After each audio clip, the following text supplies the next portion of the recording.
Το Πάσχα το σχολείο θα κλείσει στο λεπτό και γρήγορα θα πάω επάνω στο βουνό. Εκεί με περιμένει σε τόπο ορεινό το σπίτι του παππού μου στο όμορφο χωριό.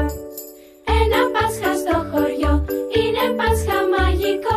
Ένα Πάσχα στο χωριό είναι απλά μοναδικό.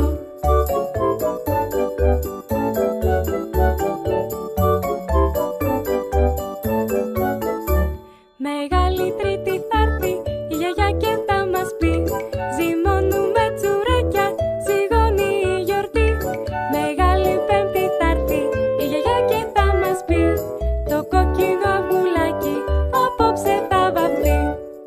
Ένα Πάσχα στο χωριό είναι Πάσχα μαγικό. Ένα Πάσχα στο χωριό είναι απλά μοναδικό.